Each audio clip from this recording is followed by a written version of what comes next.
Hello mga sir, magandang araw naman po sa inyo. Magbibigyan naman po tayo ng ating videos na pa-about sa paggagawa po ng corporate span mga sir. Kung nakikita yung mga diskarte, nag-layout po ako ng hollow blocks yan mga diskarte. Kasi nga pinorward ko ng mga diskarte kaya pinorward kasi mahaba po itong video to hanggang matapos itong mga diskarte. Kaya panoorin nyo hanggang matapos mga diskarte. Kaya itong mga diskarte, nag-layout na po ako ng flooring. Kung nakikita yung mga aking layout mga diskarte, mas mababa po yung flooring ko dun sa may floor drain mga diskarte para yung tubig pag i-drain nila yung tubig niya para mas matakbo po yung tubig pupunta dun sa drain floor. Yung mga diskarte nag-welding po dyan. Ang nilalagay ko po dyan mga diskarte, mga retaso po na bakal yung mga sobra namin mga diskarte para lalagay po namin yung ng net para hindi po papasok ng mga dahon mga diskarte. Kung nakikita nyo mga diskarte, nagpapalitada na po ako dyan mga diskarte. Pinuna kong pinalitada dyan sa loob ka diskarte. Kinuha ko yung tamang kapal yan ka diskarte kasi nga concrete pispan to kaya medyo makapal lang konti man mga diskarte para mas protected yung tubig mga diskarte. Kung nakikita yung mga diskarte, hindi po ako naglagay ng tansi. Kaya di bali pinagagayad ko na nga lang po dyan yung ating bara. Kahit ganyan po mga diskarte, ang diskarte ko dyan sa pagpalitada na yan, hindi na ako naglagay ng tansi. Nakukuha ko pa rin yung gustong hulog yan mga diskarte kasi nga gumagamit po ako ng barlega.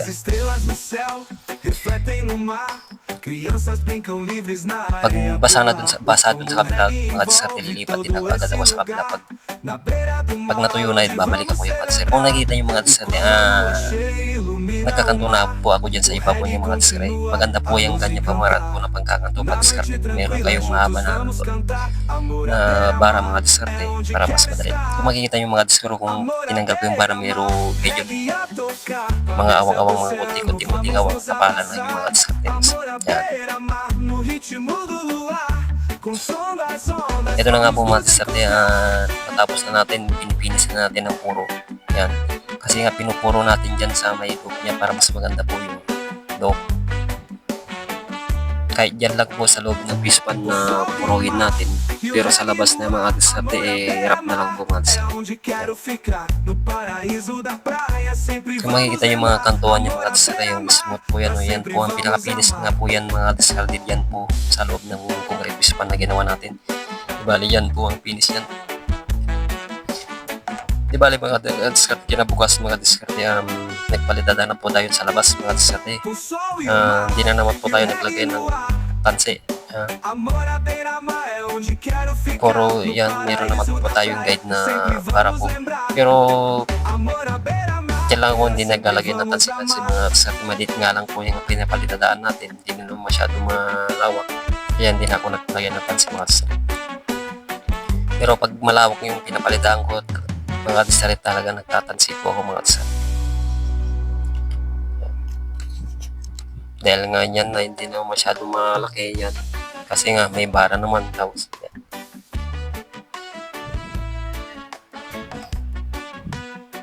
Dapat nga talaga mga diskarte, makuha mo yung gustong hulog yan mga diskarte para yung kantuan mga diskarte maganda po tingnan mga diskarte para hindi po tabi ngayon.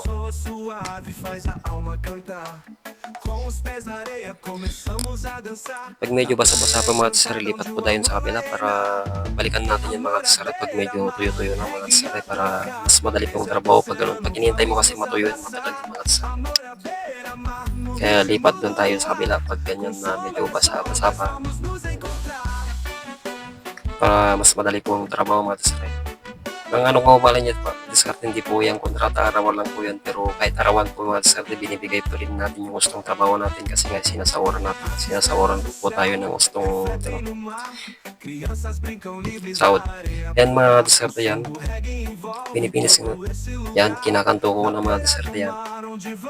Di bali bara po ang ating pinakanto, tapos inaano ko ng bar lever, makita nyo yan para maganda po yung kanto niya. Yan, makita nyo diskarte, diba ang dali lang po matupad ganyan po ang pamamaraan niya sa pagkakanto. Yan, diba rap lang po yan mga diskarte, kahit rap po yan mga diskarte, makinis pa rin yan kasi nga papasadahan ko, bubulihin ko pa yan ng yan, rade lang bakal mga diskarte para lumubog po yung bato na nakausli na maliliit para makinis po rin po mga diskarte. Yan.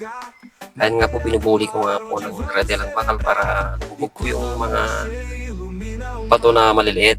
Yan, para makinis rin pag ano, kahit na hindi napuruan mga discard. Ganyan po lang discard nyo pag gusto nyo makinis yung kanyang pinapalitaan kahit na harap lang mga discard. Yan.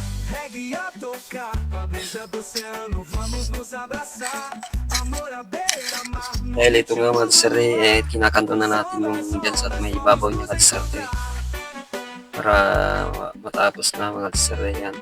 Diba, ang ganda po ng kanto niya pag diskarte pag ganyan po ang pamamaraan nyo ng pagkakanto. Dapat parehas po yung sukat niya ng diskarte.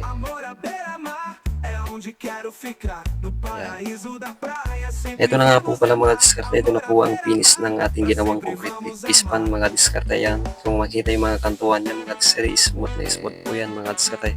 Yan. Pag ganyan natin na nakukuha natin na maganda yung trabaho natin mga diskarte, diba? Ang gandang tignan mga diskarte. Maganda po yung gawa natin mga diskarte. Para wala naman sila masabi yung nagpapatrabaho mga diskarte. Yan, nakalayat na pala yung may-ari ng ng post niya para pupunta po dyan mga diskarte. Yung poset niya. Kaya tinesting na namin mga diskarte. Yan. Tinesting na namin kasi tignan yung tubig, pansinin yung tubig mga disere, tatagbo doon agad doon sa may door drain niya, yung floor drain niya mga disere. Ito nga po pala yung floor drain niya, nilagyan po namin ng off. Yun, yan, pagkuklose mo ganun mo lang mga diskarte. Yan, dahil nga parang magandang maligo mga diskarte. Ayan, hugas po yan mga disere, parang sarap maligo. Dahil nga hindi ko napigil ang mga disere, nagubad na ako, ayan, naligo na ako mga disere. Ayan. Siyempre ako na ang unang sumubok yan, diskarte na naligo. Ayan. Mga palapasin lang mga 1 week yan kasi diskarte, kaya pwede na nilang lagyan ng isda mga diskarte. Hito daw ang lalagay niya mga diskarte, itong pispan na concrete. At saka mga diskarte, maraming salamat po sa ating panonood sa ating video mga diskarte. Maraming salamat po sa inyo. Thank you.